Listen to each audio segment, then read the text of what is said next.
¿Qué pasaría si la convivencia en pueblos no hubiera empezado hace 5.000 años? ¿Y si volviera a empezar? ¿Y si todo lo que llamamos antiguo fuera en realidad la época oscura posterior al colapso de algo mucho más antiguo? Hace unos 12.000 años ocurrió algo terrible. Las muestras de hielo lo demuestran. Las capas de roca lo demuestran. Los pueblos antiguos lo recordaban en relatos de inundaciones por todas partes. Al terminar la glaciación, el nivel del océano subió 120 metros. Costas enteras desaparecieron. Ciudades, si las había, estaban bajo el agua. Solo sobrevivieron los edificios más altos. Templos en montañas, monumentos en llanuras. Quienes reconstruyeron después poseían fragmentos de conocimientos antiguos, pero no la imagen completa. Intentaron copiar lo que encontraron, pero no pudieron hacerlo tan bien. Lo que llamamos Antiguo Egipto o Antigua Sumeria podría ser simplemente gente reconstruyendo a partir de ruinas que no comprendían del todo. Esta noche exploraremos lo que se perdió cuando el hielo se derritió. Hay edificios en este planeta que no deberían estar aquí. Piedras cortadas con agudeza mecánica por personas que no tenían máquinas. Templos alineados con patrones celestes por grupos que supuestamente desconocían el cielo. Ciudades con alcantarillado mejor que la Europa medieval, construidas cuando Europa aún estaba cubierta de hielo. Durante más de 100 años, las justificamos. Nos estamos quedando sin explicaciones. No comienza con una máquina, sino con piedra. Piedra que no debería estar allí en su época. Piedra cortada con una agudeza que contradice las herramientas que creíamos disponibles. Piedra dispuesta con conocimientos de matemáticas, estudio del cielo y habilidades de construcción que desafían todo lo que nos han enseñado sobre cómo funciona el progreso humano. La historia nos dice que vivir juntos en grupo es como una escalera. Cada generación asciende más, construyendo sobre los hombros de quienes la precedieron. Las herramientas básicas dieron paso al bronce, el bronce al hierro, el hierro al acero, hasta llegar a la era de las computadoras y las naves espaciales. Pero ¿y si esa historia es al revés? ¿Y si cuanto más retrocedemos, más avanzadas se vuelven las pruebas? En todo el planeta, en lugares separados por océanos y miles de años, aparece un patrón. En Göbekli Tepe, Turquía, cazadores-recolectores que no deberían haber tenido tal conocimiento erigieron pilares de 20 toneladas en perfecta alineación con el cielo 7000 años antes de las pirámides. En el Líbano, la gigantesca plataforma de piedra de Baalbek alberga piedras que pesan más de 1200 toneladas, excavadas y colocadas con una precisión que ninguna grúa moderna puede copiar.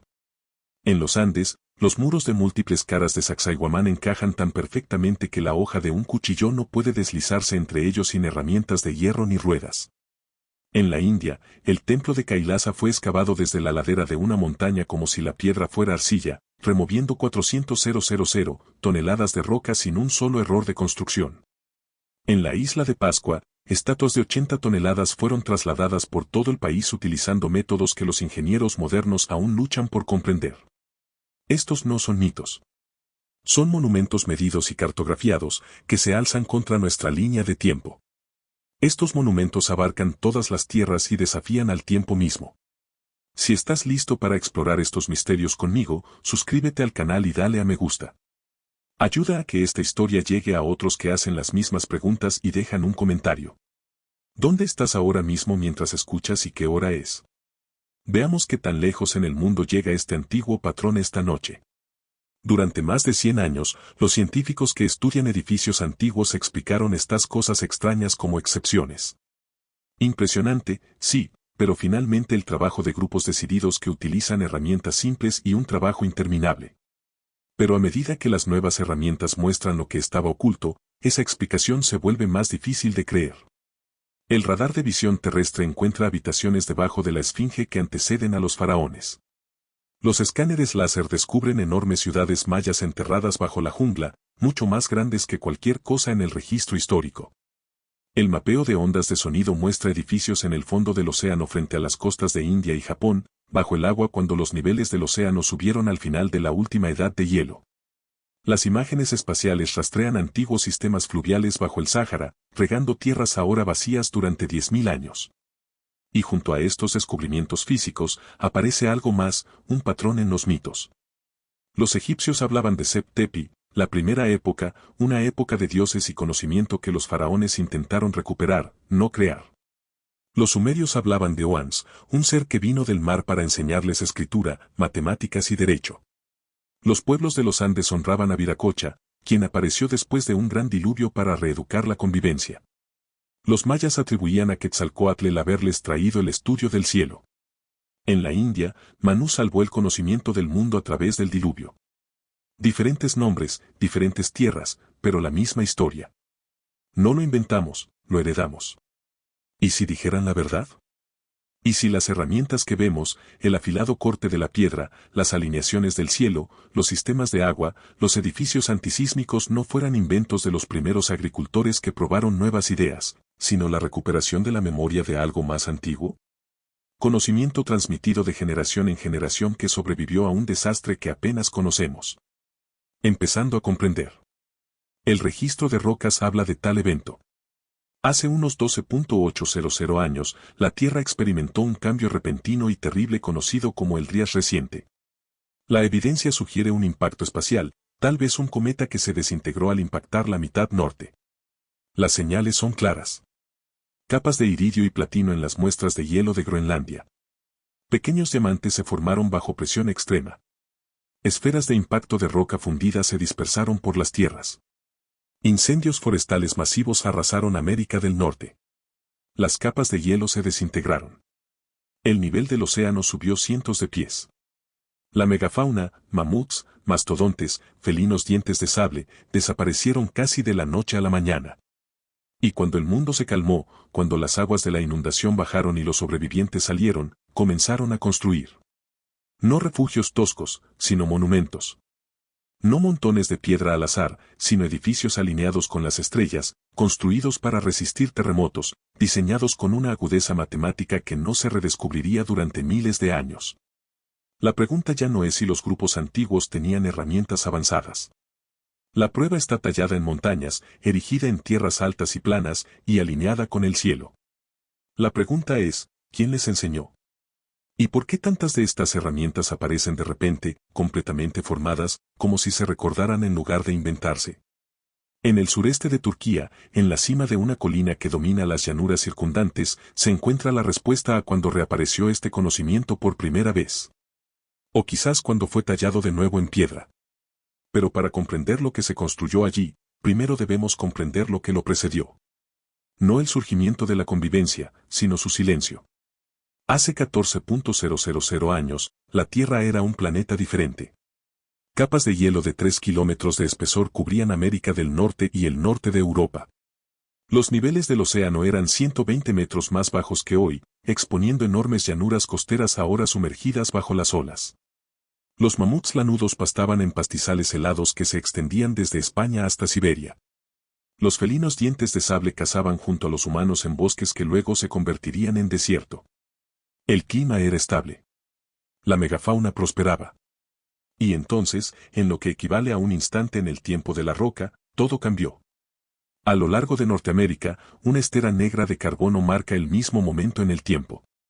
Los restos de incendios forestales que se extendieron por la Tierra. Esférulas de impacto. Pequeñas gotas de roca fundida se dispersan por la mitad norte como lluvia congelada. El registro rocoso habla claro.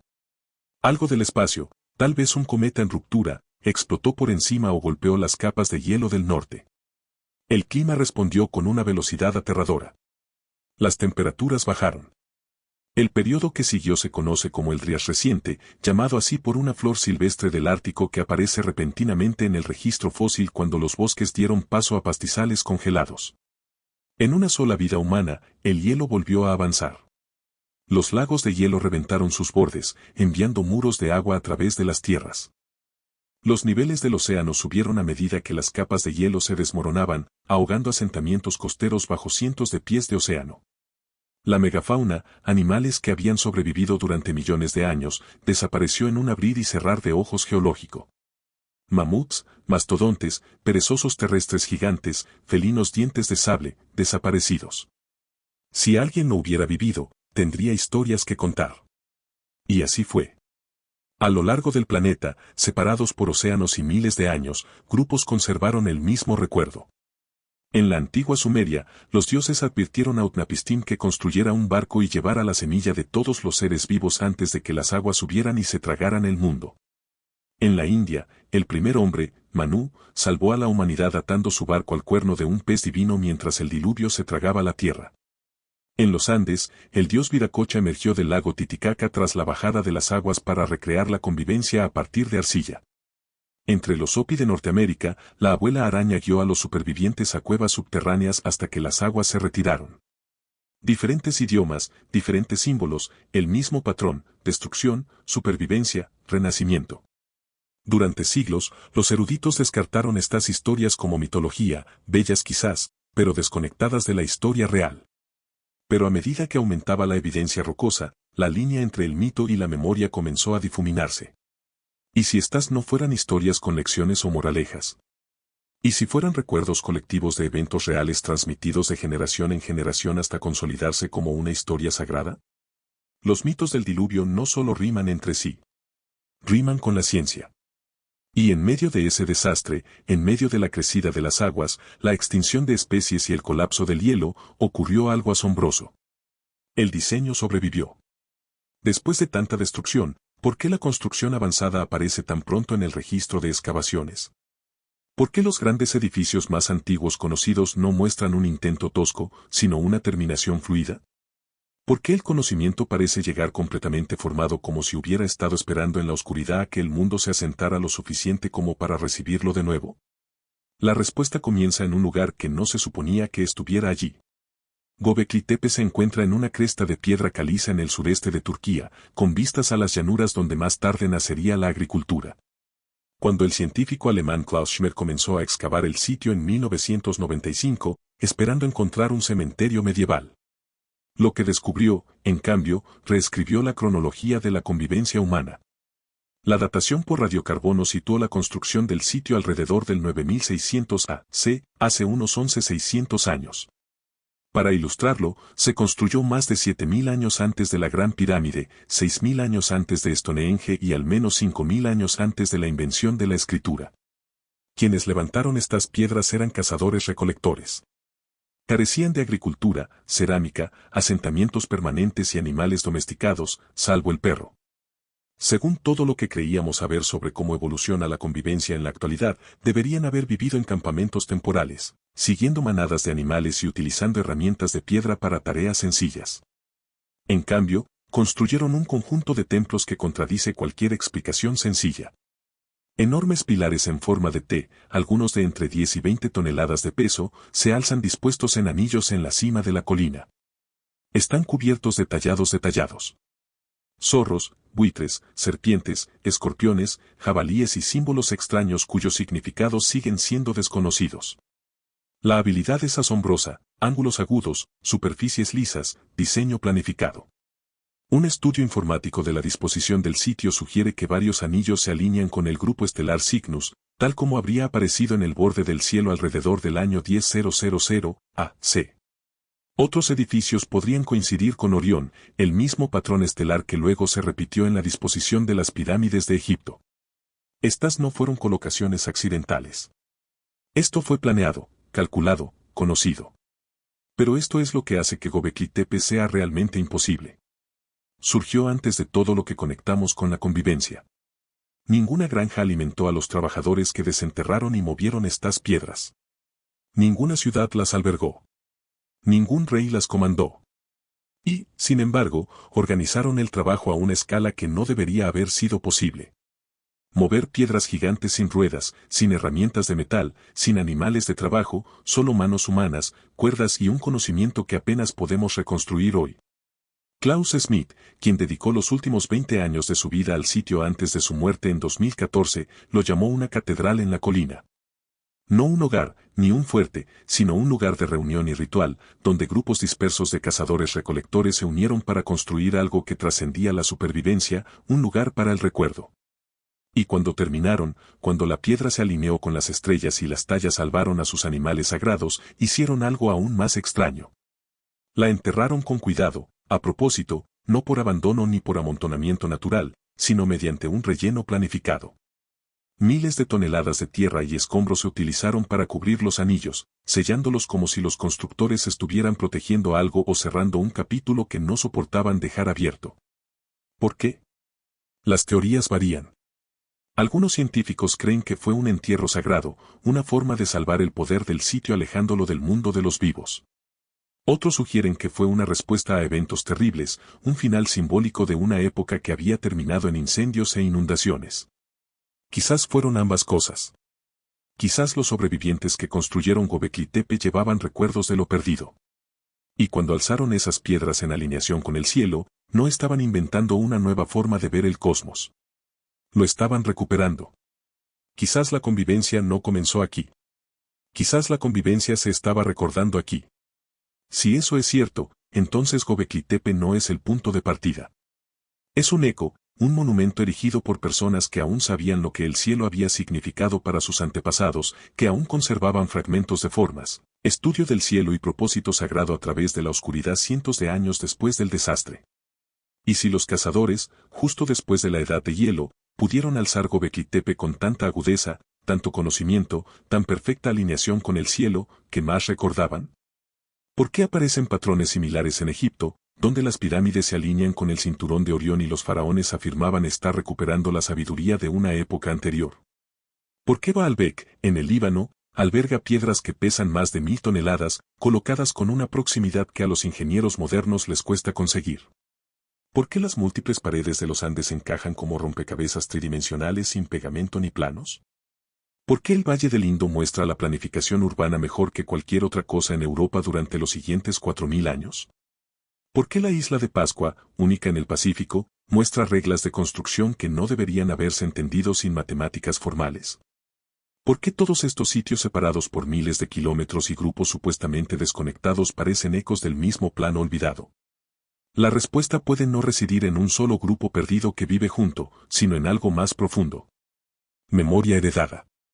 Conocimiento transmitido por los sobrevivientes, plasmado en mitos y monumentos, a la espera de que el mundo se asentara lo suficiente como para ser grabado de nuevo en piedra. Y cuando fue grabado, no pareció una tarea difícil, sino una maestría. Para el 3000 a.C., dos grupos que vivían juntos surgieron en extremos opuestos de la fértil media luna, ambos a orillas de grandes ríos que se inundaban con la agudeza de las estaciones. En Egipto, el Nilo. En Mesopotamia, el Tigris y el Éufrates. Ambos construirían ciudades, desarrollarían la escritura, promulgarían leyes y alinearían sus monumentos hacia el cielo. Ambos afirmarían en sus propias palabras que no estaban comenzando algo nuevo, sino recuperando algo antiguo. Las llamamos las cunas de la convivencia. Pero ¿y si no fueran cunas en absoluto? ¿Y si fueran reconstrucciones? La Gran Pirámide de Giza se erige como el edificio más estudiado de la historia de la humanidad. Y, sin embargo, su agudeza sigue inquietando a los ingenieros modernos. Alrededor de 2,3 millones de bloques de piedra caliza, cada uno con un peso promedio de 2,5 toneladas, con algunos bloques de granito en la Cámara del Rey que superan las 80 toneladas. La base cubre 13 acres y está nivelada con una precisión de menos de 1 pulgada en toda su extensión, una precisión que desafiaría los equipos de construcción modernos. Los lados se alinean con las direcciones principales con un error de menos de 1/15 parte de un grado. El norte verdadero, no el norte magnético, que cambia con el tiempo, sino el norte verdadero calculado mediante la observación del cielo. No se trata de una construcción monumental rudimentaria. Se trata de una construcción matemática a una escala que no se volvería a intentar durante miles de años. La ciencia convencional que estudia objetos antiguos data la Gran Pirámide alrededor del 2560 a.C., construida durante el reinado del faraón Keops. Pero incluso dentro de esa línea temporal regular, algo no cuadra.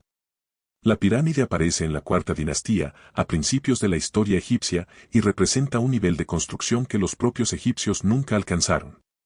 Las pirámides posteriores son más pequeñas, menos afiladas y más propensas a derrumbarse. Si esta fuera una habilidad que se perfecciona lentamente a lo largo de generaciones, esperaríamos lo contrario, que los primeros intentos rudimentarios dieran paso a obras posteriores más avanzadas. En cambio, vemos la perfección al principio, seguida del declive. Los egipcios tenían una explicación para esto. Lo llamaron Sep Tepi, la primera vez. Según sus propios textos sagrados, el conocimiento de las pirámides, las matemáticas, el estudio del cielo y la construcción no comenzaron con los faraones. Proviene de una época anterior, una época en la que los dioses caminaban sobre la tierra y establecían las reglas que los humanos más tarde tendrían dificultades para cumplir. Los faraones no eran inventores. Eran restauradores que intentaban reconstruir lo que se conocía antes del caos, antes del diluvio, antes del olvido. Los textos de las pirámides, entre los escritos religiosos más antiguos del mundo, hablan de esto claramente. Describen el viaje del faraón a las estrellas, a Orión y Sirio, para reunirse con la fuente del conocimiento divino. Las tres pirámides de Giza están alineadas para coincidir con las estrellas del cinturón de Orión, un grupo estelar que los egipcios relacionaron con Osiris, el dios de la muerte y la resurrección, el que sobrevivió al diluvio. Incluso sus propias historias los enmarcan como herederos, no como iniciadores. 1.600 kilómetros al este, en los valles fluviales de Mesopotamia, otro grupo que vivía junto desarrolló la misma habilidad repentina. Alrededor del 3200 a.C., la escritura cuneiforme aparece en Sumeria, no como símbolos pictóricos grabados en arcilla por personas analfabetas que aprendían a contar el grano, sino como un sistema plenamente funcional capaz de registrar complejos detalles administrativos, acuerdos comerciales, observación del cielo y cánticos religiosos. Desde el principio, se utilizó para registrar listas de templos, calcular los intereses de los préstamos y seguir los movimientos de Venus en el cielo. No hay pruebas de una fase larga y difícil. No hay una transición lenta de las marcas simples a la gramática compleja. La escritura en Sumeria llega completa, como si alguien ya supiera lo que un sistema de escritura necesitaba hacer y simplemente lo hiciera. Lo mismo ocurre con las matemáticas. Los sumerios usaban un sistema sexagesimal, de base 60, que aún heredamos hoy, 60 segundos en un minuto, 60 minutos en una hora, 360 grados en un círculo. Este no es un sistema fácil de entender para quienes cuentan con los dedos. La base 10 tiene sentido para los humanos con 10 dedos. La base 60 sugiere algo más. Una elección planificada, hecha por conveniencia matemática, en particular para dividir círculos y calcular el tiempo. ¿Por qué un grupo agrícola primitivo necesitaría tanta precisión en la medición circular? A menos que ya estuvieran observando el cielo con el plan de medirlo, de seguir los movimientos de los planetas, de calcular patrones celestes, de alinear sus edificios no solo con los puntos cardinales, sino con el cosmos mismo. Y vaya si los alinearon. Los zigurats de Same, enormes pirámides escalonadas coronadas por templos, no eran meros edificios religiosos. Eran plataformas de observación. Cada nivel ascendía hacia el cielo, cada esquina apuntaba a las direcciones principales. El zigurat de Ur, construido alrededor del 2100 a.C., muestra la misma alineación marcada con el norte verdadero que aparecería más tarde en Egipto. La misma preocupación por la precisión de las formas, la misma unión entre la construcción y el estudio del cielo. El patrón se vuelve imposible de ignorar. Dos grupos separados de valles fluviales que se desarrollan solo según una historia regular. Ambos producen grandes edificios de piedra y adobe alineados con las direcciones principales. Sistemas de escritura que parecen completamente formados en lugar de cambiar lentamente. Marcos matemáticos basados en la observación del cielo. Complejo. Calendarios que rastrean patrones solares y lunares. Sistemas de gestión y grupos legales que muestran un orden organizado. Historias centradas en dioses que instruyeron a los humanos después de un gran diluvio. Cuando el código de Ur-Nammu aparece alrededor del 2100 a.C., el código legal más antiguo conocido, no es un borrador. Está organizado, ordenado, completo. Más tarde, el código de Hammurabi, 1750 a.C., amplía las mismas reglas. Leyes organizadas por categoría, castigos acordes a la posición social, casos legales anteriores formalizados por escrito. Estos no son grupos que tropiezan hacia el orden. Son grupos que establecen marcos que parecen recordados en lugar de inventados. Lo mismo se aplica a su conocimiento del cielo. Tanto Egipto como Same rastrearon la precesión de los equinoccios, un ciclo de 26.000 años causado por el lento bamboleo del eje de la Tierra. Detectar la precesión requiere cientos de años de observación continua, un registro minucioso y habilidades matemáticas. Sin embargo, ambos grupos muestran conciencia de ella en sus primeros periodos, como si la larga observación ya hubiera sido realizada y simplemente estuvieran registrando lo que les habían enseñado. Cómo dos grupos fluviales distintos, supuestamente inventando la convivencia desde cero, se unieron por intereses celestes tan similares. ¿Cómo supieron dividir el círculo en 360 grados? ¿Cómo desarrollaron la escritura no de forma lenta, sino repentina y completa? ¿Cómo construyeron monumentos alineados con precisión con el norte verdadero y con disposiciones estelares específicas? La respuesta habitual es la invención independiente, que los humanos, al enfrentarse a desafíos similares, desarrollarán soluciones similares. Pero esa explicación funciona para la cerámica, la agricultura o las redes de pesca. No explica sistemas matemáticos idénticos, enfoques celestes idénticos ni afirmaciones idénticas de que el conocimiento provenía de antes, de maestros que sobrevivieron a un desastre y transmitieron lo que recordaban. Si Egipto y Sumeria representan el modelo, la plantilla de cómo debería ser la convivencia cuando surja, los sitios más allá de sus fronteras representan algo aún más extraño. Porque a medida que nos alejamos de los valles fluviales y nos adentramos en las montañas, los desiertos, las selvas y las islas, la habilidad no se simplifica. Se vuelve imposible. Las piedras se hacen más grandes. La agudeza se afina. Los desafíos de construcción se multiplican, y las preguntas pasan de cómo construyeron esto con herramientas tan limitadas a cómo lo construiríamos nosotros incluso con equipos modernos. Desde la cuna de la convivencia hasta los confines del mundo conocido. El mismo patrón se repite, piedras que no deberían estar allí, cortadas con una precisión que contradice toda explicación, dispuestas de maneras que sugieren un conocimiento mucho más antiguo que los grupos que las colocaron. Y la primera de estas piedras imposibles surge de los escombros de una antigua plataforma en las montañas del Líbano, donde bloques de más de 1000 toneladas descansan en perfecta alineación, colocados por manos que no podemos identificar, utilizando métodos que aún no podemos copiar. Baalbek se encuentra en el valle de Bekaa, en el Líbano, un fértil corredor entre dos cordilleras donde las rutas comerciales se han cruzado durante miles de años. Hoy en día, el sitio es famoso por sus templos romanos, el templo de Júpiter y el templo de Bacó, edificios de impresionante belleza y formas clásicas. Pero bajo las columnas romanas, oculto entre los cimientos de la plataforma sobre la que se construyeron, se encuentra algo mucho más antiguo y extraño, el trilitón. 3 piedras, cada una de unos 18 metros de largo, 4 metros de alto y 3,6 metros de grosor, con un peso estimado de 800 toneladas. Se asientan perfectamente encajadas, formando una sola hilada en el muro occidental de la plataforma del templo, situada a 6 metros sobre el nivel del suelo. No hay pegamento que las una, ni huecos que las separen. Simplemente descansan borde con borde, soportando el peso del edificio romano con una resistencia que ha resistido terremotos, guerras y 2000 años de erosión. Para comprender la escala, 800 toneladas equivalen aproximadamente al peso de 3 aviones 747 completamente cargados. Las piedras más grandes movidas durante la construcción de la Gran Pirámide pesaban unas 80 toneladas, una décima parte del peso de un solo bloque del trilitón.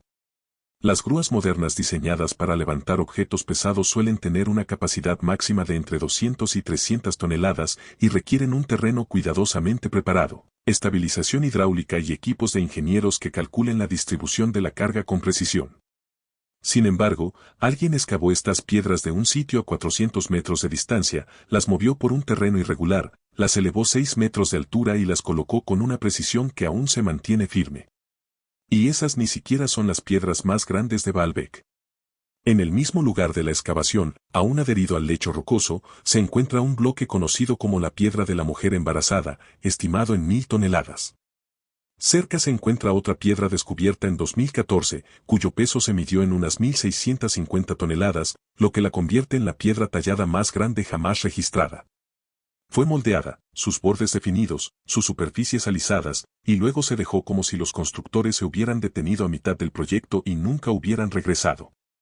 La explicación habitual atribuye el trilito a la construcción romana, una impresionante hazaña de ambición imperial. Después de todo, los templos que se ven arriba son indudablemente romanos, datados entre los siglos I y III después de Cristo. Los romanos fueron maestros constructores, famosos por sus caminos, canales y teatros. Pero incluso los romanos escribieron sobre sus proyectos de construcción más impresionantes, los arcos de la Victoria, el Coliseo, el Muro de Adriano, y en ninguna parte de sus extensos registros se describe cómo mover o levantar piedras de este tamaño. Las piedras más pesadas que se sabe que movieron los romanos, las columnas del Panteón y la columna de Trajano, pesaban alrededor de 60 toneladas. Aún así, impresionante, pero menos de una décima parte del peso del trilitón. Sus sistemas de poleas, grúas y armazones de madera reconstruidos por ingenieros modernos muestran límites teóricos muy inferiores a los necesarios para bloques de 800 toneladas, lo que plantea una posibilidad incómoda. ¿Y si los romanos no construyeron el trilitón? ¿Y si construyeron sobre él? Los patrones de erosión en las hiladas inferiores de la plataforma muestran un desgaste que no coincide con el del templo romano que está encima.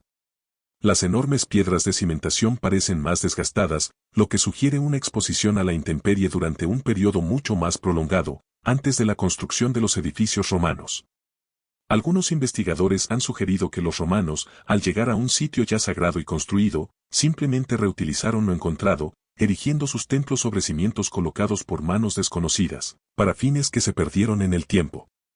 De ser cierto, la pregunta es, ¿quién tuvo la capacidad de mover piedras de 800 toneladas en una época anterior a la construcción romana, antes de que se generalizaran las herramientas de hierro, antes de que se escribieran los marcos matemáticos que consideramos esenciales para tales proyectos? Y aquí es donde se profundiza el misterio. Baalbek no está solo. En todo el planeta, en zonas sin contacto entre sí, se observa el mismo patrón.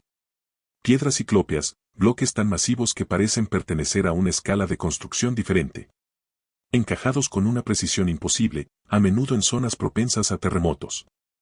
En Sacsayhuamán, con vistas a Cusco, Perú, bloques de piedra caliza de hasta 200 toneladas se moldean en formas polifacéticas con hasta 12 ángulos por piedra. Se encajan como rompecabezas tridimensionales, tan firmemente encajados que la hoja de un cuchillo no puede deslizarse entre ellos. Sin pegamento, sin cemento, solo piedra contra piedra con una proximidad medida en diminutas fracciones de milímetro. En Tibanaco y Pumapunco en Bolivia, los bloques de andesita, una de las piedras más duras de la Tierra, se cortan con bordes rectos como el láser y ángulos rectos perfectamente uniformes. Las ranuras en forma de H, idénticas en tamaño en múltiples piedras, sugieren plantillas o un afilado a nivel de máquina. Las superficies son tan lisas que se sienten pulidas. Y al igual que Baalbek, estas piedras fueron movidas desde lugares de excavación a kilómetros de distancia a través de un terreno que debería haber hecho tal movimiento imposible con herramientas básicas. En Japón, los gigantescos cimientos de piedra del castillo de Osaka y las formaciones submarinas de Yonaguni muestran características similares. Piedras masivas, juntas firmes, construcción sismorresistente. En Malta, los templos de Gantija están construidos con bloques de piedra caliza que pesan más de 50 toneladas, erigidos miles de años antes que las pirámides. En Inglaterra, las piedras Sarsen de Stonehenge, aunque más pequeñas que las gigantes de Baalbek, fueron trasladadas más de 32 kilómetros y elevadas a su posición original con una comprensión del equilibrio y la fuerza de tracción que aún impresiona a los ingenieros. Las características compartidas son inconfundibles, piedras mucho más grandes de lo necesario para una construcción sencilla, formas encajadas que reparten la tensión en múltiples puntos de contacto, ubicación en zonas sísmicas donde su flexibilidad impide el colapso durante los terremotos, ausencia de pegamento o materiales de unión, basándose en el peso y la agudeza. Prueba de planificación y cálculo espacial que parece ir más allá del contexto de la herramienta en la que aparecen. Una idea sugiere que estos enormes cimientos sirvieron como estabilizadores sísmicos, que los antiguos constructores comprendían cómo se propagan los terremotos a través del suelo y diseñaron bases lo suficientemente pesadas y flexibles como para resistir la sacudida. Los encajes irregulares de múltiples caras observados en Sacsayhuamán y sitios similares permitirían que las piedras se desplazaran ligeramente durante un sismo sin separarse, absorbiendo energía en lugar de romperse. Otra idea explora las propiedades del sonido. Algunos investigadores han medido las frecuencias de vibración dentro de estas gigantescas cámaras de piedra, observando que ciertas disposiciones de las piedras producen longitudes de onda de sonido específicas más fuertes o más débiles. Si esto fue intencional, una forma de construcción sólida con fines rituales o simplemente resultado del peso y la disposición de las piedras, sigue siendo objeto de debate. En lo que sí coinciden los científicos que estudian edificios antiguos es que la fase romana de Baalbek data de los siglos y al tercero después de Cristo. El grupo del templo estaba dedicado a Júpiter, Baco y Venus. Sirvió como un importante centro religioso en la zona romana de Siria. Estos hechos están bien documentados. Lo que queda sin explicar es cómo se movió el trilitón, por qué se eligieron piedras de tanto peso cuando bloques más pequeños habrían funcionado, si la plataforma bajo en los edificios romanos los preceden con creces, y por eso la misma escala imposible de edificaciones aparece en grupos separados por océanos, montañas y miles de años. Las piedras no responden. Simplemente permanecen más pesadas que la historia, más afiladas que el accidente, alineadas de maneras que sugieren que alguien, en algún lugar, en algún momento, sabía exactamente lo que hacía y por qué. Si el Levante alberga piedras que contradicen cualquier explicación fácil, los Andes toman el mismo misterio y lo elevan a las montañas, donde la altura misma se convierte en parte del problema de la construcción, y donde los muros de múltiples caras encajan como si los constructores pudieran ver a través de la piedra misma. El altiplano, la meseta de los Andes, se encuentra a 3.800 metros sobre el nivel del mar. A esa altura, el aire es enrarecido. Las temperaturas oscilan drásticamente del día a la noche y el suelo se congela durante meses cada año. La agricultura es difícil. Respirar es difícil. Mover piedras enormes a través de kilómetros de terreno irregular debería ser imposible. Y, sin embargo, cerca de la orilla sur del lago Titicaca, las ruinas de Tiwanaku se alzan entre las praderas como los restos de un grupo que convivía y se negaba a reconocer límites. La datación por radiocarbono sitúa la fase constructiva principal del sitio entre el 500 y el 900 después de Cristo, aunque algunos edificios podrían ser más antiguos. En su apogeo, Tiwanaku fue un centro ceremonial y administrativo que atendía a decenas de miles de personas. Su influencia se extendía por el altiplano andino. Pero lo que atrae a los investigadores y lo que resulta inexplicable no es la escala de la ciudad, sino la nitidez de su mampostería. La andesita es una roca volcánica, dura y quebradiza, con una dureza de 6 a 7 en la escala de Mohs.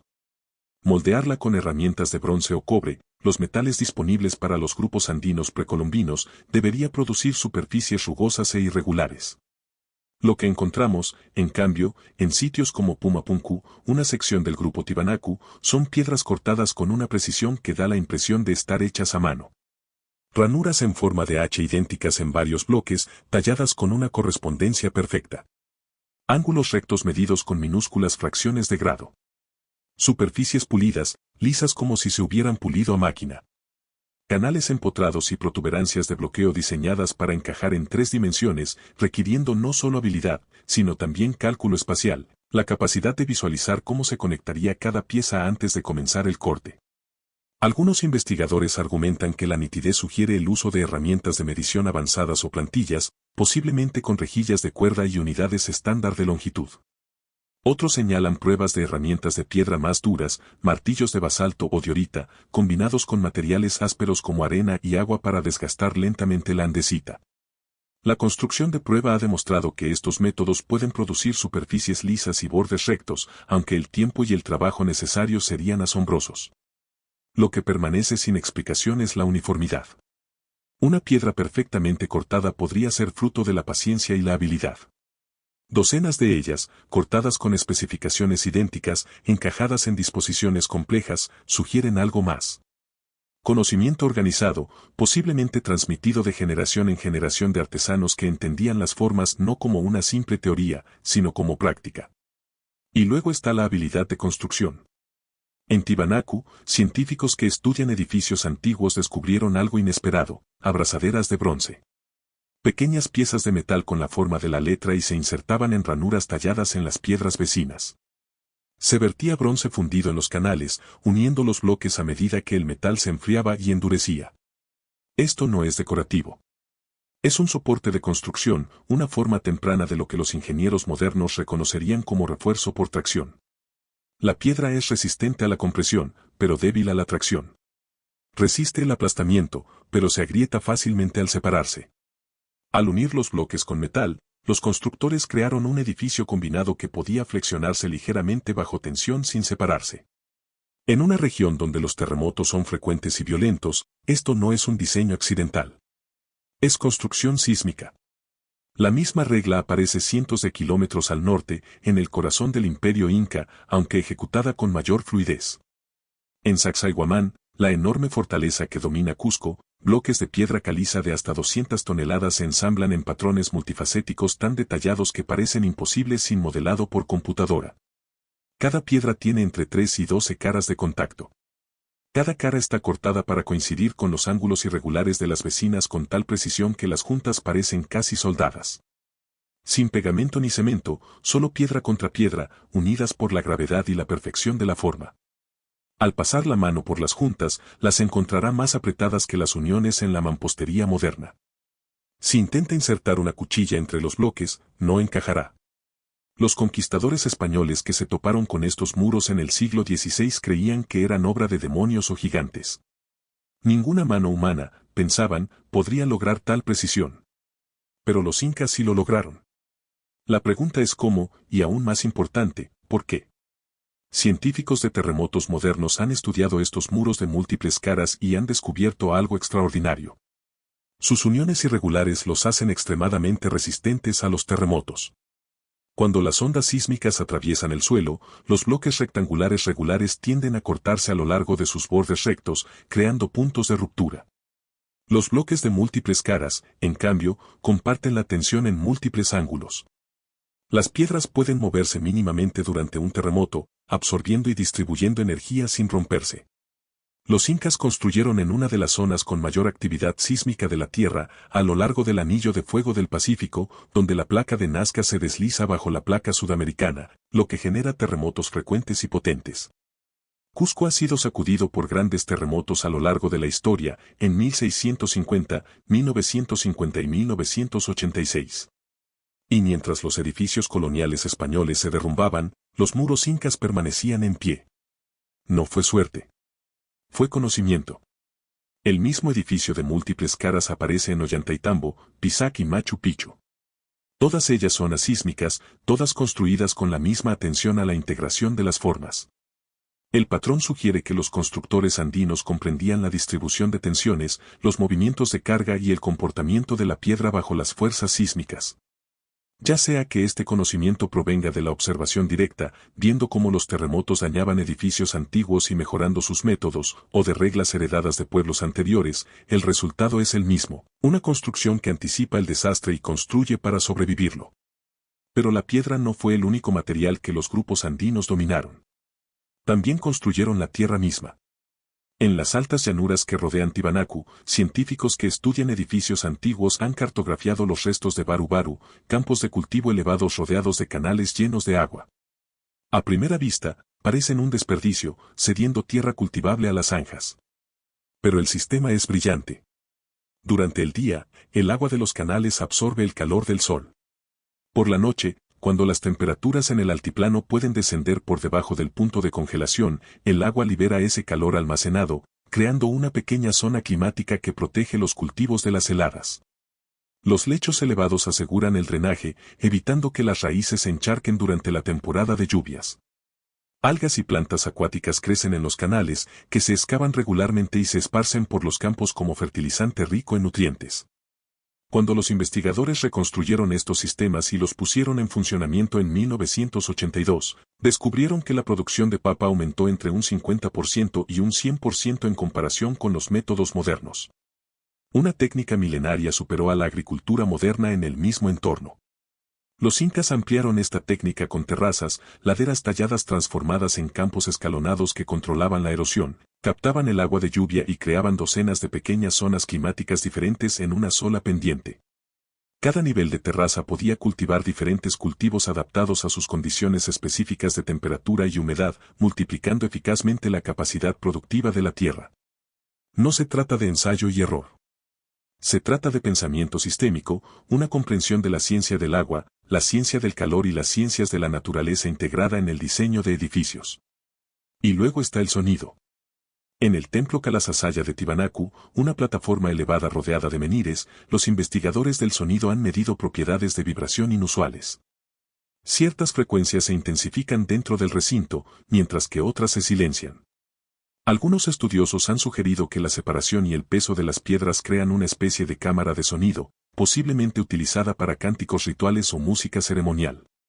Si bien se debate si esto fue intencional, encaja en un patrón más amplio observado en yacimientos de piedras gigantes de todo el mundo, espacios que parecen diseñados no solo para la alineación visual con las estrellas, sino también para la interacción sonora con la voz y el ritmo humanos.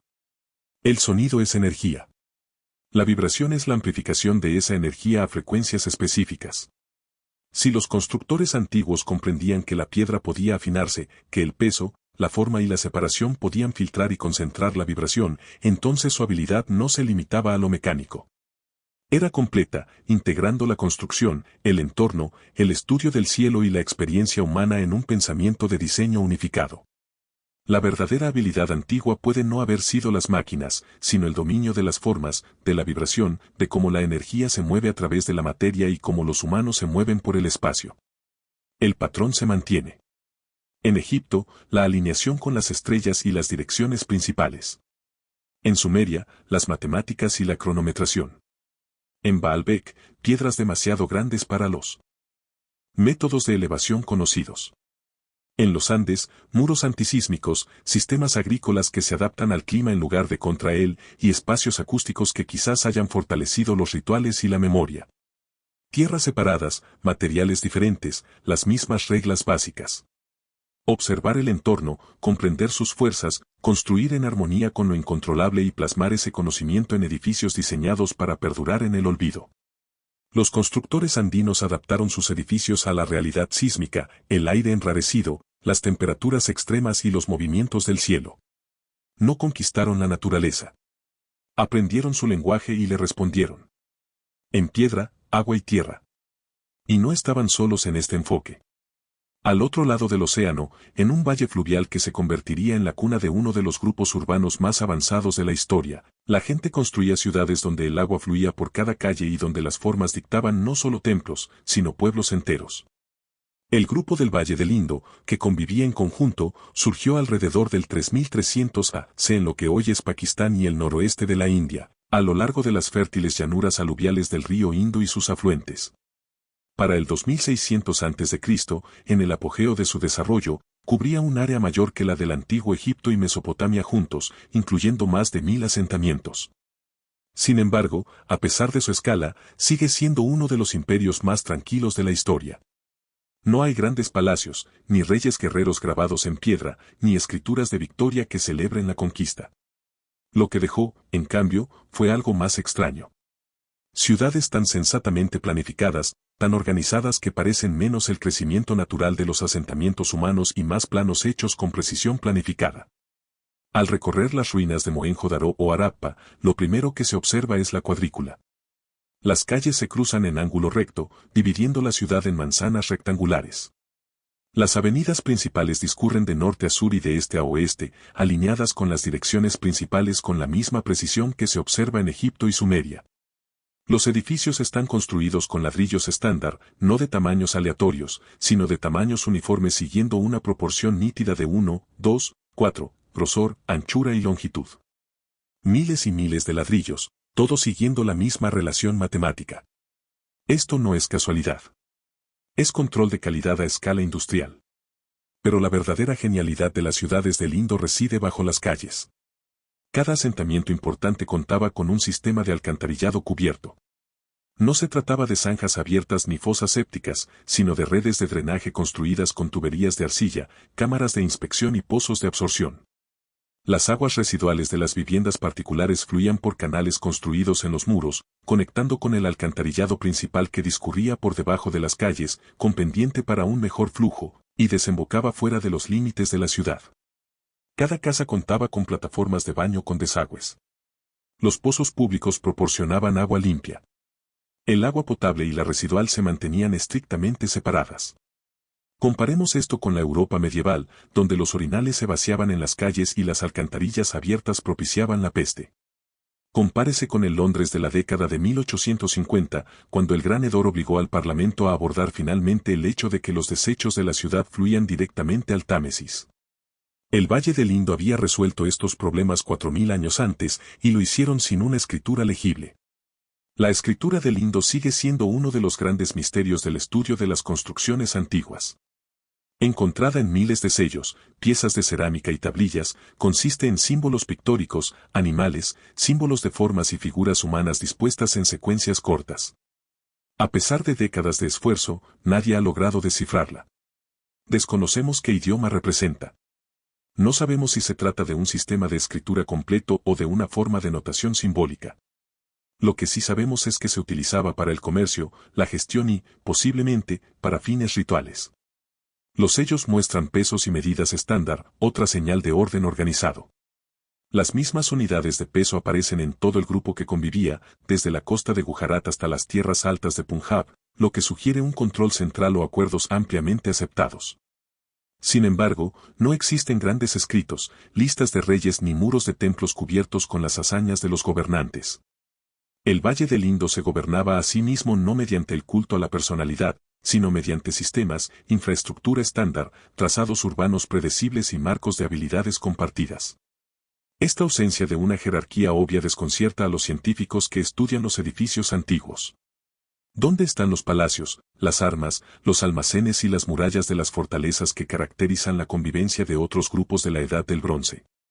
Los edificios más grandes de Mohenjo-Daro y Harappa son los grandes baños, conjuntos de baños públicos con suelos impermeables y un drenaje detallado. No tronos, ni armerías, sino baños. Es como si los pueblos del Indo valoraran la limpieza, el orden y la infraestructura grupal por encima de la demostración de poder individual. Y, de alguna manera, en un área que abarca cientos de miles de kilómetros cuadrados, mantuvieron ese sistema durante más de 1000 años. La construcción antigua no solo rivaliza con la gestión urbana moderna. En cierto modo, la supera.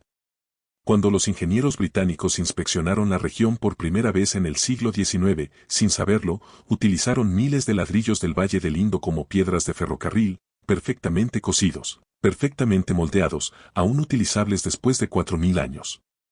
Mientras tanto, los sistemas de alcantarillado cubiertos que estaban descubriendo eran 3.000 años anteriores a cualquier cosa comparable en Europa.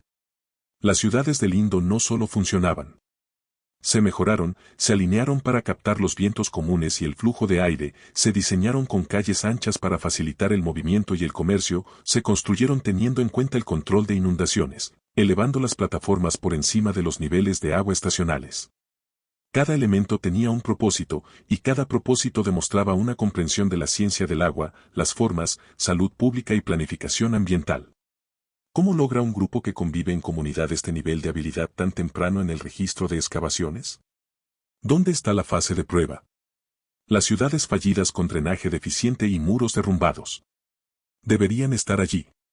No existen. Cuando la convivencia grupal del Valle del Indo decayó alrededor de 1900 a.C., posiblemente debido a los cambios climáticos y la desecación del río Gaggar, sus reglas no desaparecieron. Se hicieron eco en la cultura india posterior, no en sellos sin descifrar, sino en el pensamiento constructivo.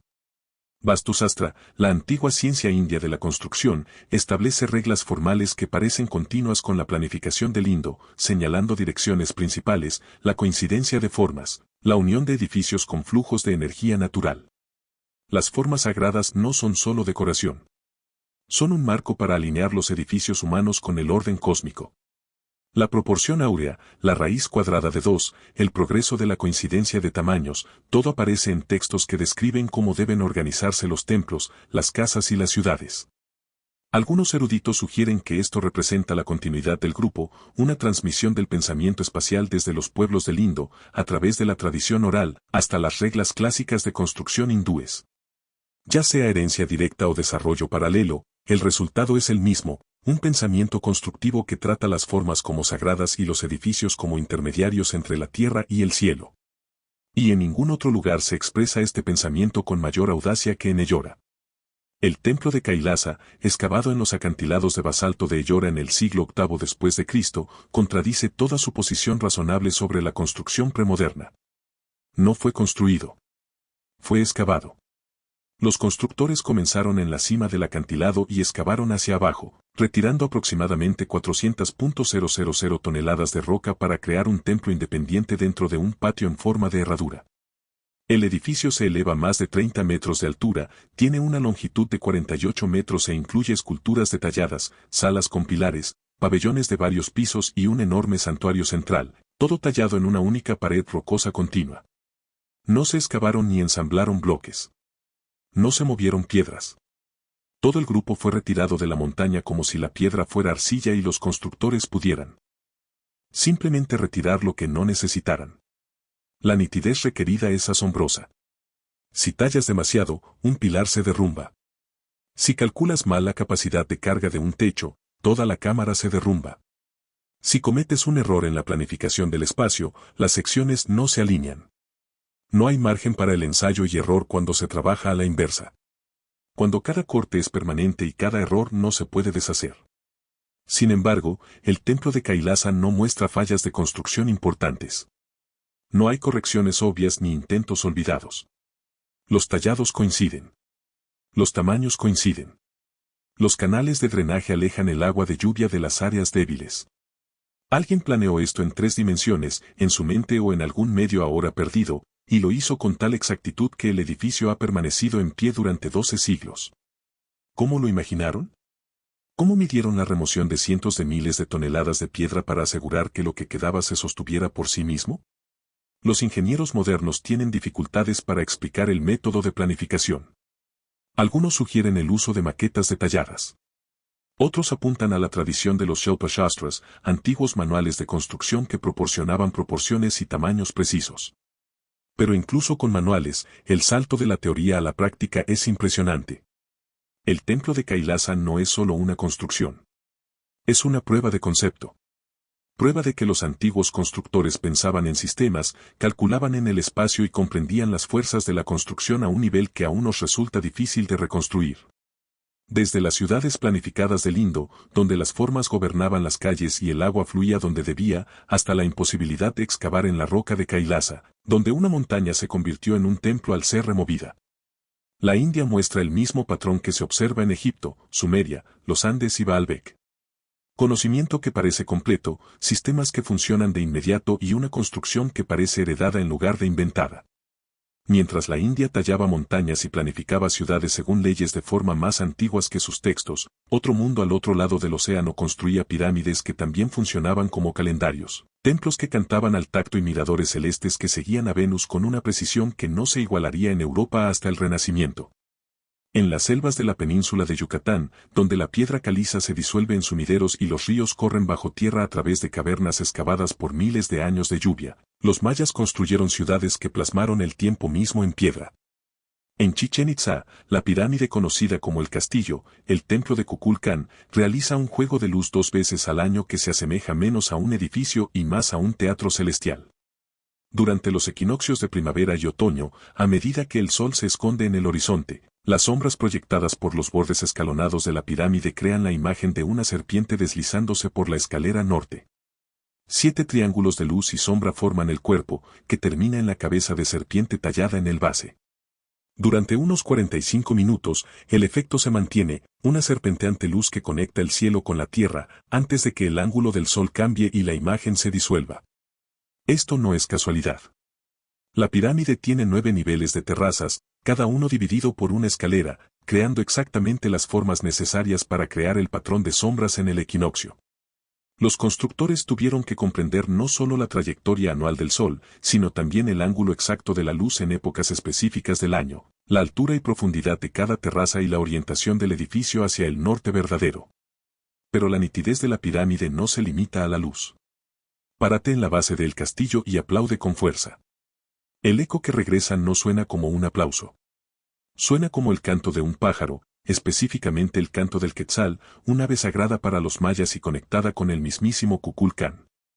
Los investigadores del sonido han confirmado que la cara escalonada de la pirámide crea un fenómeno llamado difracción, donde las ondas sonoras que rebotan en cada terraza llegan en momentos ligeramente diferentes, produciendo una frecuencia combinada que imita el canto del quetzal. ¿Fue esto a propósito? La matemática del sonido sugiere que sí. El espaciamiento de las terrazas, el ángulo de los escalones y el material de la piedra se suman al efecto. Ocurre con demasiada frecuencia en demasiadas pirámides de la región como para ser accidental. Los mayas pusieron sonido en su edificio, transformando los espacios rituales en instrumentos que respondían a la voz y el gesto humanos. A unos cientos de metros del castillo se encuentra el caracol, llamado así por la escalera de caracol dentro de su torre redonda. Los científicos modernos que estudian edificios antiguos lo reconocen como un lugar para observar el cielo. Las ventanas y las líneas de visión dentro del edificio se alinean con las posiciones de salida y puesta de Venus en sus puntos extremos norte y sur, eventos que ocurren cada 8 años en el ciclo sinódico del planeta. Otras aberturas marcan los solsticios de verano e invierno. El edificio en sí no apunta a las direcciones principales, sino a la posición de puesta más septentrional de Venus, lo que sugiere que los mayas priorizaron la observación del cielo sobre la alineación regular. ¿Por qué Venus? Porque los mayas lo siguieron con gran nitidez. Sus tablas celestes, registradas en códices que sobrevivieron a la conquista española, calculaban el periodo sinódico de Venus, de 584 días, con un error de tan solo 2 horas en 500 años. Comprendían que 5 ciclos de Venus equivalían a 8 años terrestres. Una armonía matemática que integraron en sus calendarios, historias y monumentos. Su calendario solar, el Jaab, constaba de 365 días, con una precisión de minutos respecto al año solar real. Pero no se detuvieron ahí.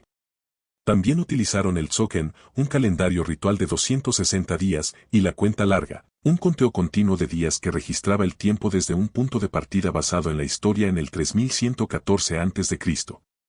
Estos 3 calendarios se complementaban, creando ciclos dentro de ciclos. Una maquinaria del tiempo tan compleja que las combinaciones de fechas específicas se repetían solo una vez cada 52 años. Y la organización completa tardó más de 18.000 años en completarse.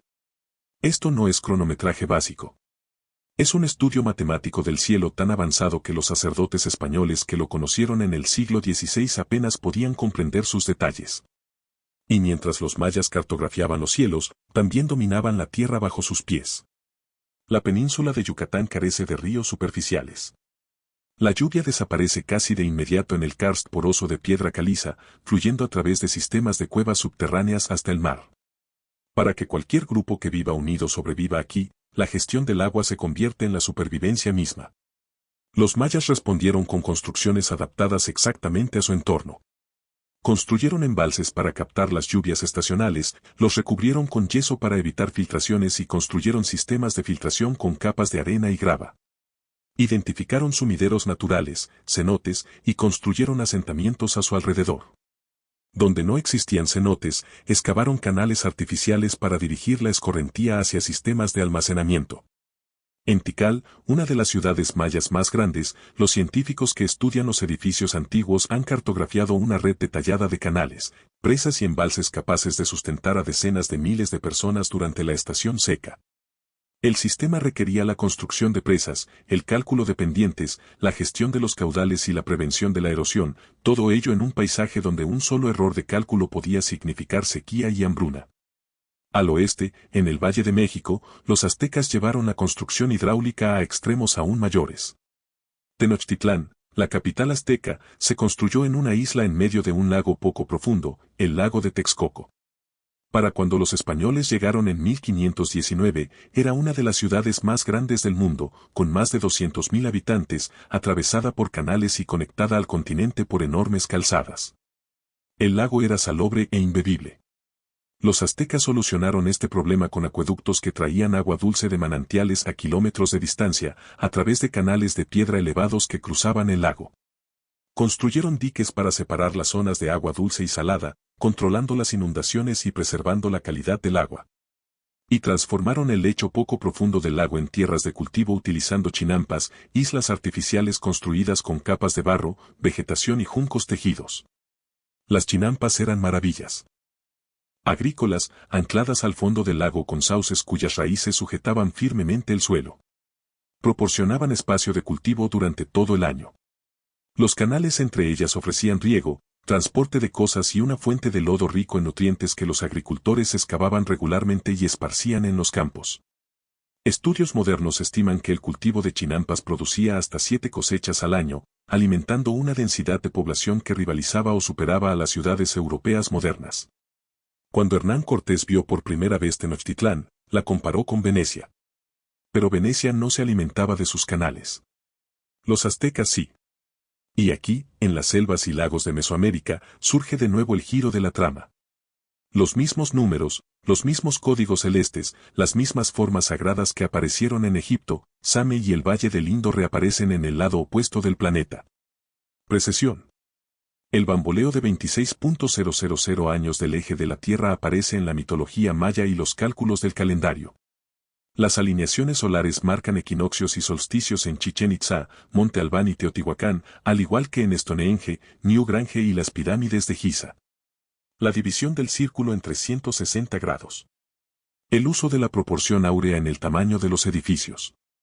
El gran interés en las direcciones principales y los ciclos celestes. Estas no son invenciones exclusivas de un grupo. Son un patrón. ¿Cómo llegaron los mayas, solos por el océano y la selva del viejo mundo, a los mismos marcos matemáticos y celestes? ¿Por qué pusieron sonido en sus pirámides, al igual que parecen haberlo hecho los constructores de Tiwanaku y Newgrange? ¿Por qué sus edificios muestran la misma unión de edificio y cosmos que aparece en grupos que viven juntos y que nunca podrían haber contactado? La respuesta habitual, la invención independiente, se tensa bajo el peso de los detalles. Los detalles se unen con demasiada nitidez, con demasiada frecuencia en demasiadas áreas. Mientras los mayas escuchaban a las estrellas y los aztecas construían jardines flotantes, al otro lado del Pacífico, otro grupo que vivía unido aprendía a escuchar la tierra misma, midiendo sus temblores, alineando sus edificios con fuerzas invisibles y estableciendo un equilibrio cósmico en el bronce, la seda y la piedra. En la antigua China, la habilidad nunca fue meramente práctica.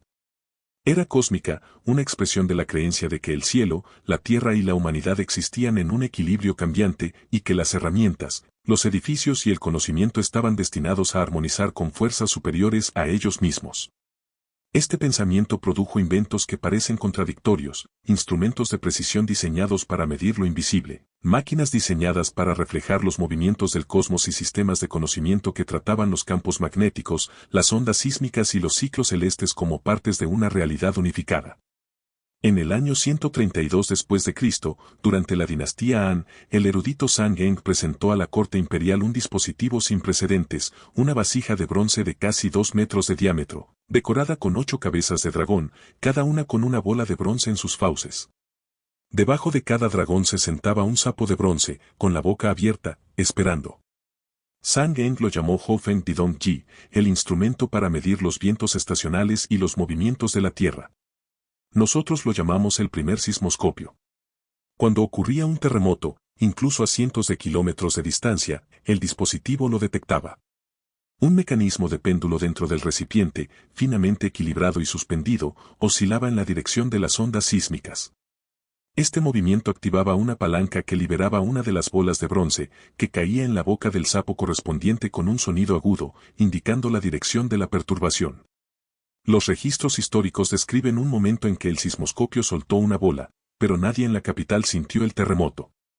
Días después, llegó un mensajero informando de un gran terremoto a varios cientos de kilómetros al oeste, exactamente la dirección que el dispositivo había indicado. Durante más de 1000 años, los historiadores debatieron si tal dispositivo realmente podría funcionar. Luego, en el siglo XX, científicos e ingenieros especializados en terremotos construyeron reconstrucciones basadas en las descripciones de Zhang Geng.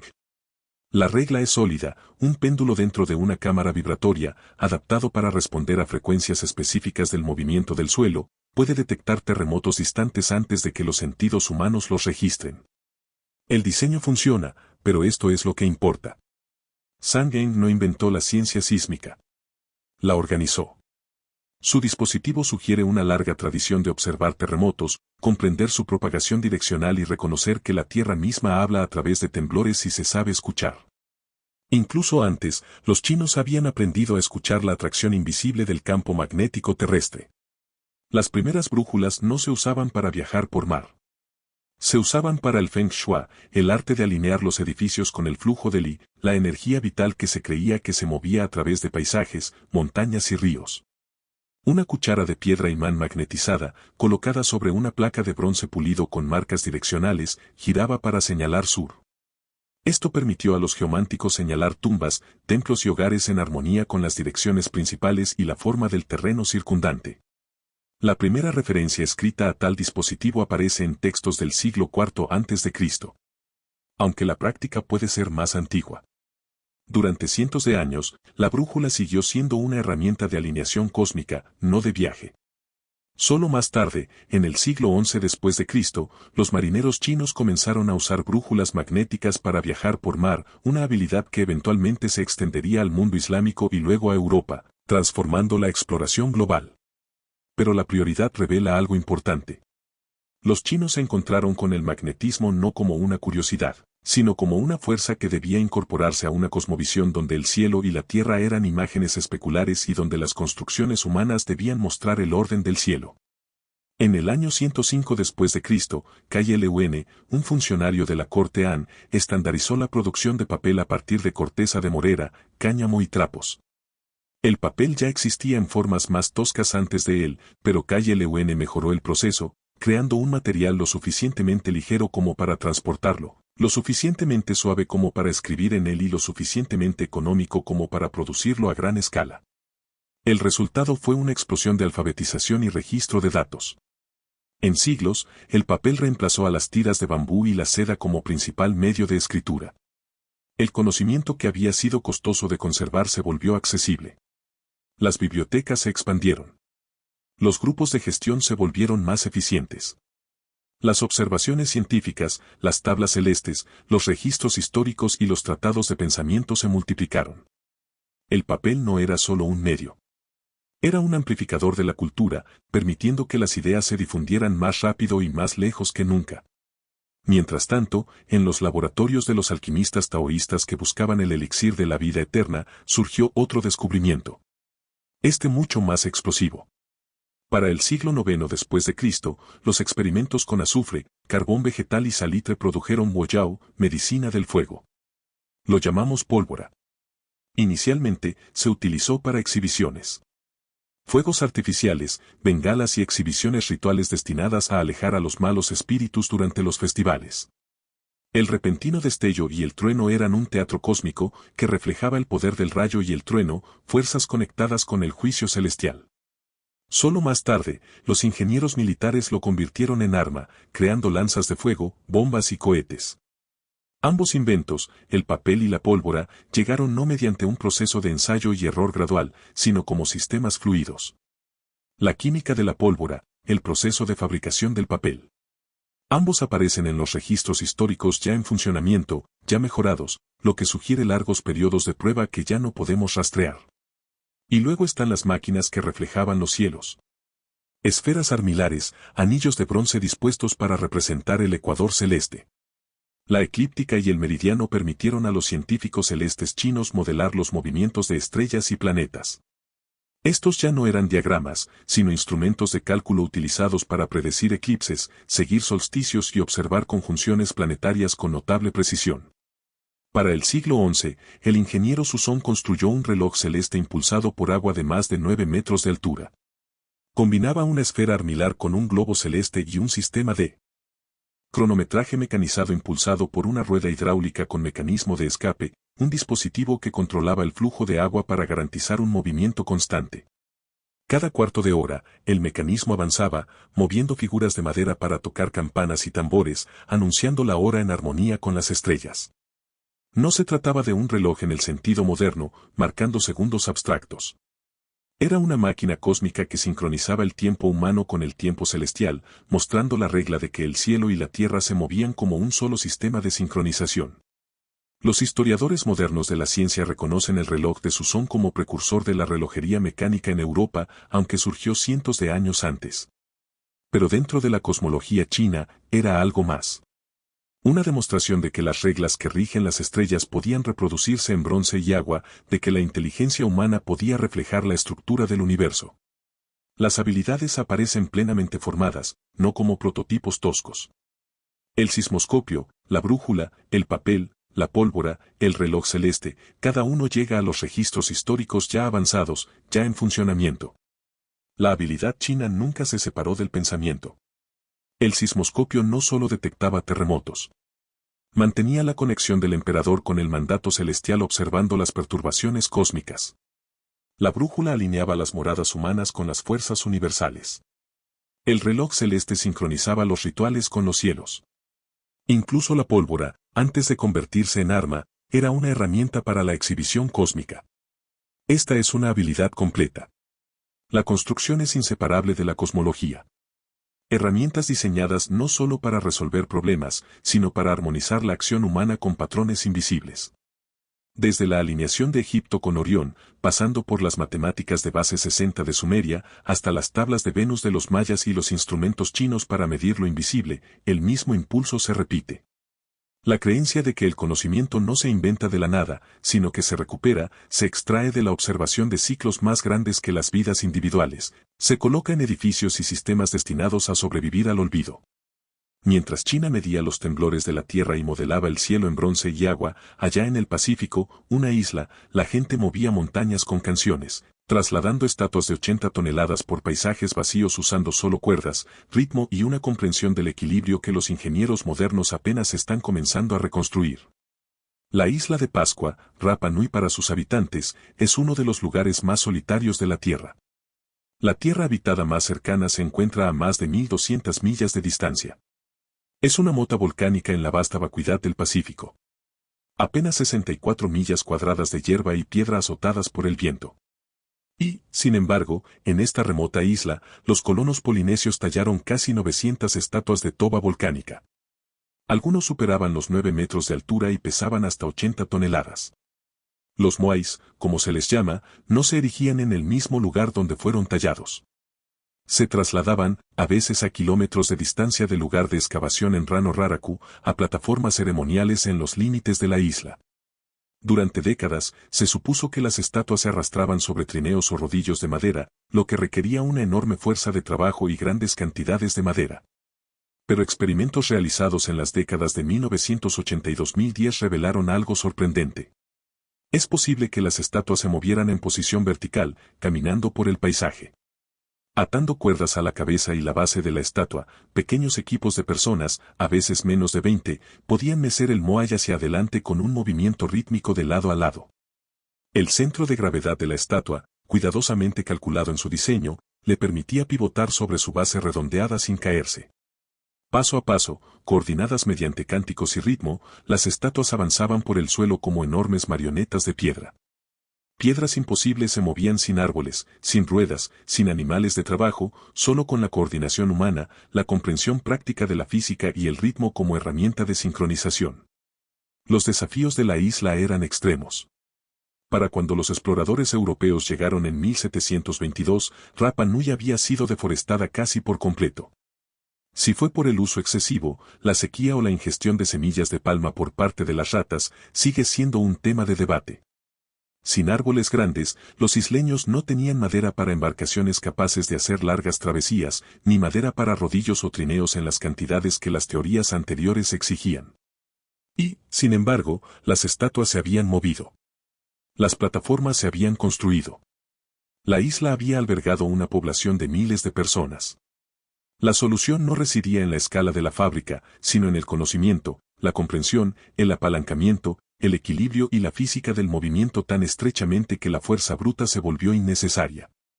La isla de Pascua encierra otro misterio, el rongorongo, un sistema de escritura que se encuentra en tablillas de madera exclusivo de la isla. Los glifos, que representan humanos estilizados, aves, peces y símbolos de formas, se organizan en un formato poco común llamado bustrofedón inverso, donde cada línea cambia de dirección y se lee al revés con respecto a la línea anterior. Nadie ha logrado descifrarlo. La escritura puede representar un idioma completo, un sistema mnemotécnico para la recitación oral o un calendario y una notación ritual. Lo que importa es su existencia, un desarrollo independiente de la escritura en uno de los lugares más solitarios de la Tierra, lo que sugiere que la alfabetización y la codificación de símbolos no se limitaban a valles fluviales e imperios agrícolas, sino que podían surgir donde quiera que los humanos necesitaran almacenar conocimiento a lo largo de generaciones. Pero el verdadero genio de las habilidades de los isleños del Pacífico no estaba grabado en piedra ni en escritura. Vivía en sus cuerpos y mentes. Los navegantes polinesios cruzaron miles de kilómetros de océano abierto en canoas de doble casco sin mapas, brújulas ni cartas escritas. Navegaban por las estrellas, leyendo sus puntos de salida y puesta en el horizonte. Interpretaban las olas del océano, detectando los sutiles patrones de interferencia que se creaban cuando rebotaban en islas distantes aún por debajo del horizonte. Observaban aves, ciertas especies que volaban a pescar durante el día, pero regresaban a tierra cada noche, señalando el camino. Observaban las nubes, notando cómo las formaciones esponjosas tienden a acumularse sobre las islas, visibles a kilómetros de distancia. No se trataba de conjeturas. Era ciencia práctica transmitida a través de la tradición oral, el aprendizaje y la práctica. Los navegantes memorizaban brújulas estelares, mapas mentales del cielo divididos en casas direccionales, rastreando las posiciones de las estrellas a medida que salían y se ponían a lo largo del año. Aprendieron a sentir la dirección de las olas bajo el casco, distinguiendo entre el oleaje impulsado por el viento y los ritmos más profundos y constantes de las corrientes oceánicas. Las reconstrucciones modernas de canoas de viaje polinesias, navegadas por navegantes entrenados en métodos tradicionales, han completado con éxito viajes de más de 3.200 kilómetros utilizando únicamente estos métodos, demostrando lo que los eruditos occidentales alguna vez descartaron como imposible. Durante cientos de años, los antropólogos subestimaron las capacidades polinesias, asumiendo que las poblaciones isleñas por sí solas no podían poseer habilidades avanzadas. Las estatuas de la isla de Pascua fueron donadas a continentes perdidos o visitantes extraterrestres. La navegación polinesia se descartó como una deriva accidental en lugar de una exploración planificada. La evidencia actual demuestra lo contrario. La datación por carbono, el estudio del lenguaje y los estudios genéticos confirman que los polinesios colonizaron deliberadamente islas a lo largo del Pacífico, desde Hawái hasta Nueva Zelanda y la isla de Pascua, entre el 1000 a.C. y el 1200 después de Cristo, navegando mediante métodos que requerían generaciones de conocimiento acumulado, una observación aguda y una comprensión matemática de los patrones del cielo y el océano. Los isleños, sencillos, poseen habilidades tan profundas como cualquier monumento, la capacidad de interpretar el mundo como un texto, de transmitir conocimiento sin escribirlo y de desplazarse a través de vastas distancias guiados por las estrellas y el oleaje. De montañas a islas, de ríos a desiertos, el patrón se repite. Göbekli Tepe, que se alza sobre la meseta de Anatolia hace 11.600 años, se alineaba con grupos estelares antes de que existiera la agricultura. Las piedras de 800 toneladas de Baalbek, levantadas y colocadas con una precisión que ninguna habilidad antigua conocida debería haber logrado. Los muros antisísmicos de Tiwanaku y las plataformas reforzadas con bronce en el Alto Altiplano. Las calles cuadriculadas de Mohenjo-Daro y los sistemas de alcantarillado cubiertos, organizados con una destreza que Europa no igualaría durante 3000 años. Las pirámides de sonido y las tablas de Venus de los mayas, con una precisión de horas durante cientos de años. Los sismoscopios y los relojes de agua de China, que reflejan el cosmos. Las estatuas andantes de la isla de Pascua y los navegantes polinesios cruzando océanos leyendo estrellas y oleaje. Tierras diferentes, materiales diferentes, idiomas diferentes, pero las mismas reglas básicas. Una construcción nítida que contradice los supuestos límites de su tiempo. Formas sagradas entretejidas en cimientos y alineaciones. Un conocimiento del cielo que requiere generaciones de observación continua. La gestión del agua y la planificación urbana, muy por delante de lo que predicen las líneas temporales regulares. Un conocimiento que no aparece lentamente por ensayo y error, sino que de repente se completa, funcionando, como heredado en lugar de inventado. Esto no es casualidad. Este es un patrón. Y los patrones sugieren estructura. Y ahora la tecnología moderna revela cuanto hemos ignorado. Los radares terrestres bajo la Esfinge y la meseta de Giza han detectado espacios vacíos, cámaras y pasadizos anteriores a las fases de construcción conocidas, lo que sugiere capas de historia aún enterradas bajo la arena. El lidar, la detección de luz y la medición de distancias han transformado nuestra comprensión del mundo maya, revelando vastas redes urbanas ocultas bajo el dosel selvático, mucho más grandes e interconectadas de lo que sugerían las ruinas visibles. Sistemas urbanos enteros, invisibles desde tierra, cartografiados en cuestión de días. Estudios de ondas sonoras en las costas de India y Japón han descubierto edificios, muros, plataformas y conjuntos de piedras submarinos que descansan sobre fondos oceánicos que eran tierra firme cuando los niveles del océano eran más bajos, antes del fin de la edad de hielo y la subida del nivel del mar. Las imágenes espaciales han rastreado antiguos sistemas fluviales bajo el Sáhara, secos durante 10.000 años, mostrando dónde fluyó el agua a través de paisajes ahora vacíos, albergando poblaciones que solo podemos intuir por la ausencia de ruinas. La Tierra está revelando sus secretos. Y cuanto más miramos, más antigua se vuelve la prueba, lo que nos lleva a la pregunta que une todo. ¿Qué pasa si la historia no es una línea sino una espiral? ¿Qué pasa si la convivencia no progresa en un solo arco ascendente de lo básico a lo avanzado, sino que se mueve en ciclos, ascendiendo, cayendo, olvidando y recordando? El Ries reciente es prueba de tal ciclo. Un desastre global hace 12.800 años que reinició el mundo, inundando costas, colapsando capas de hielo, aniquilando la megafauna y dispersando a los sobrevivientes en un paisaje transformado. Y como consecuencia, el conocimiento reapareció no como invención, sino como restauración. Los sobrevivientes no construyeron refugios toscos, sino templos alineados con el cielo. No pusieron simples contadores sino calendarios complejos. No movieron piedras pequeñas sino piedras gigantes. Actuaron como si estuvieran reconstruyendo algo que recordaban. Las habilidades que no deberían haber existido pueden no ser cosas extrañas. Puede que sean restos, piezas que las personas que presenciaron el desastre conservaron y transmitieron a través de historias, rituales y piedras hasta que el mundo se asentó lo suficiente como para restaurarlo a la permanencia. Pero aquí está la comprensión más profunda, la verdadera habilidad ancestral no eran las máquinas. Era la conciencia. Era la capacidad de observar el cielo durante generaciones y reconocer patrones invisibles para una sola vida. Era la capacidad de observar terremotos, inundaciones y estaciones, y plasmar ese conocimiento en edificios que perdurarían más allá de los observadores. Era comprender la vibración, cómo el sonido se mueve a través de la piedra, cómo la energía fluye a través del agua, cómo las formas armonizan el espacio con el cosmos. Era el reconocimiento de patrones a escala de convivencia colectiva. Pensamiento a largo plazo. La unión del entorno, el estudio del cielo, el sonido y la memoria en sistemas tan completos que parecen casi biológicos. El conocimiento no se almacenaba en libros ni discos duros. Se depositaba en alineaciones, en la separación de los pilares, en los ángulos de los muros, en mitos que rimaban con la ciencia de las rocas, en calendarios que no contaban años sino eras. A los antiguos no les faltaba habilidad. Tenían una habilidad diferente, una que priorizaba la permanencia sobre la conveniencia, la armonía sobre el control, la memoria sobre el progreso. Y así llegamos a la pregunta final, la que nos conecta con todos los que alguna vez han mirado a las estrellas y se han preguntado, ¿somos el primer grupo avanzado que vive junto, o solo el último? Cuando los futuros científicos que estudien edificios antiguos examinen las ruinas de nuestras ciudades, si es que existen, ¿se maravillarán de nuestro acero y silicio?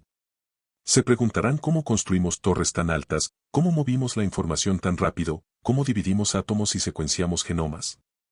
¿Dirán que nuestras habilidades no deberían haber existido para nuestra época? ¿O solo encontrarán las piedras que sobrevivieron a todo lo demás? Las presas, los puentes, los cimientos y la maravilla que nos asalta ahora, de lo que sabíamos y cómo lo supimos. El patrón sugiere que esto ya ha sucedido. Ese conocimiento sube y baja como las mareas.